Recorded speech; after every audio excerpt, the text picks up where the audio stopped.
अध्यक्ष महोदय, आपने मुझे ऑपरेशन सिंदूर पर हो रही चर्चा में बोलने का अवसर दिया। मैं आज इस सदन के माध्यम से ऑपरेशन सिंदूर पर बोलते हुए गर्व और सम्मान का अनुभव कर रहा हूँ। यह केवल एक सैन्य ऑपरेशन नहीं था, यह भारत की संप्रभुता, सुरक्षा और संकल्प का प्रतीक है। यह उन निर्दोष 26 नागरिकों को श्रद्धांजलि देने का संकल्प था जो 22 अप्रैल 25 को पहलगांव में हुए आतंकी हमले में मारे गए। यह ऑपरेशन जम्मू कश्मीर में सक्रिय आतंकी नेटवर्क के खिलाफ एक सुनिश्चित, सटीक और निर्णायक कार्रवाई थी। इस ऑपरेशन में सेना, एनआईए, आईबी और जम्मू कश्मीर पुलिस के बीच अभूतपूर्व समन्वय देखा गया। 72 घंटों के भीतर 40 से अधिक संदिग्ध गिरफ्तार हुए और 18 से अधिक आतंकियों को निष्क्रिय किया गया। ऑपरेशन के दौरान स्थानीय नागरिकों को सुरक्षित रखते हुए आतंकियों के गढ़ में घुसकर कार्रवाई की गई। सरकार की स्पष्ट नीति आतंकवाद पर जीरो टॉलरेंस। प्रधानमंत्री नरेंद्र मोदी जी के नेतृत्व में सरकार ने शुरू से ही साफ कर दिया है कि आतंकवाद और उसके समर्थकों को बख्शा नहीं जाएगा। अनुच्छेद 370 हटाने के बाद आतंकियों की काफी अधिक संरचना टूट चुकी है। ऑपरेशन सिंदूर इसी नीति का विस्तार है, जहां कूटनीति, खुफिया तंत्र और सैन्य कौशल एक साथ उपयोग हुआ है। ऑपरेशन सिंदूर से बौखलाए पाक की गोलीबारी में जिन वीर जवानों ने अपने प्राणों की आहुति दी, उन्हें यह सदन नमन करता है। यह ऑपरेशन दिखाता है कि भारत आज सिर्फ जवाब नहीं देता, पलटकर निर्णायक कार्रवाई भी करता है। ऑपरेशन सिंदूर केवल एक नाम नहीं, यह कश्मीर की वादियों के साथ देश में गूंजती हुई राष्ट्रभक्ति की पुकार है। यह आतंक को चीरते हुए भारत की हुंकार है। हम इस सदन में यह संकल्प दोहराते हैं कि हर नागरिक सुरक्षित होगा, हर आतंकी भयभीत होगा और हर भारतवासी गौरवान्वित होगा। माननीय अध्यक्ष महोदय, जब हम ऑपरेशन सिंदूर की चर्चा करते हैं तो यह केवल एक सैन्य प्रतिक्रिया की बात नहीं, यह भारत की स्वदेशी सैन्य ताकत और आत्मनिर्भर भारत की रक्षा नीति की सबसे बड़ी सफलताओं में एक है। आज मैं इस सदन को यह बताना चाहता हूं कि इस ऑपरेशन में हमारी भारतीय सेना ने जिन हथियारों का प्रयोग किया, उनमें से अधिकतर पूर्णतः स्वदेशी यानी देश में ही विकसित और निर्मित थे। ऑपरेशन सिंदूर सिर्फ एक जवाब नहीं था, यह स्वदेशी ताकत से दिया गया वो प्रहार था जिसने दुनिया को दिखाया कि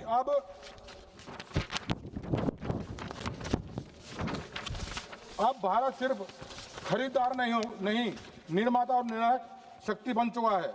आज जब कोई जवान गोली चलाता है तो वो सिर्फ एक फायर नहीं होता, वो मेक इन इंडिया की गर्जना भी होती है। अध्यक्ष महोदय, मेरा विपक्ष से अनुरोध है, कृपया देश की सुरक्षा को राजनीति की जुबान में न तोलिए।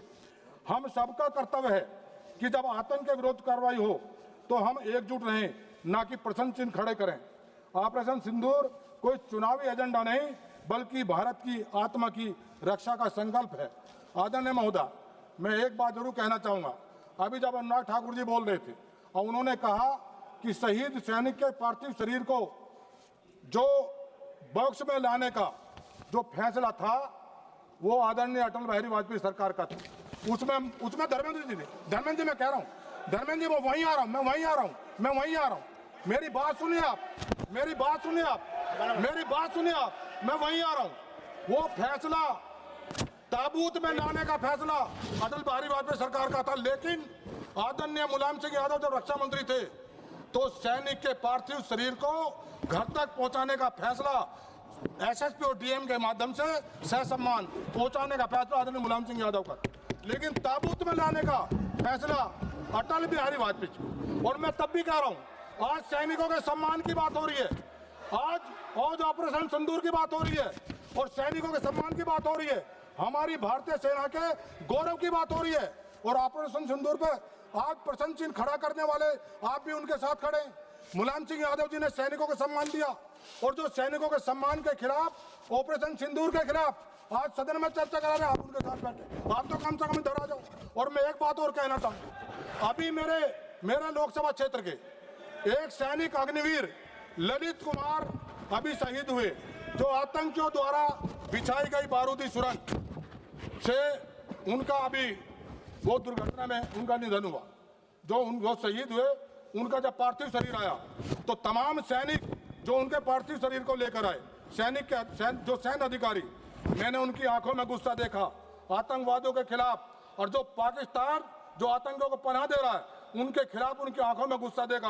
और उन्होंने वहां कहा, जब उनके पार्थिव शरीर को मुखाग्नि दी गई, उसके बाद सैनिकों ने कहा कि पाकिस्तान जो आतंकियों को पनाह दे रहा है, हम ना आतंकियों को छोड़ेंगे और ना पनाह देने वालों को बख्शेंगे, उनको सबक सिखाएंगे। और ये महादेव, जो ऑपरेशन महादेव चल रहा है, आज की घटना है। 3 आतंकियों को हमारी भारतीय सेना ने आज ही मारा है। जो कल उन्होंने कहा था वो आज ही करके दिखाया है। और हम भारतीय सेना के ऊपर, हम ऑपरेशन सिंदूर पर हम राजनीति करने का काम कर रहे हैं। महोदय, ये काम ना हो जो हमारी भारतीय फौज ने किया है।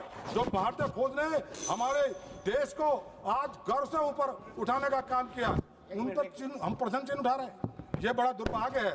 मैं तो अनुरोध करूंगा विपक्ष से भी, तमाम जो इधर बैठे हैं, कम से कम ऑपरेशन सिंदूर पे तो हम सब इकट्ठा हों, भारतीय फौज के साथ तो हम खड़े हों। आदरणीय प्रधानमंत्री जी जो दृढ़ संकल्प उन्होंने लिया आतंकवाद को कुचलने का, उस फैसले के साथ हम खड़े रहे। एक मुद्दे पर तो हम साथ रहे। आपने मुझे बोलने का मौका दिया, बहुत बहुत धन्यवाद। माननीय सदस्य श्री सप्तागिरी उलाका जी। धन्यवाद chairman madam for giving me this opportunity to speak on a very important topic. Madam, सबसे पहले तो मैं I would like to offer my deepest condolences to the families who lost their loved ones in Pahalgam. And at the same time, I would like to congratulate the armed forces for their valor, courage, their sacrifice for the successful completion of Operation Sindoor.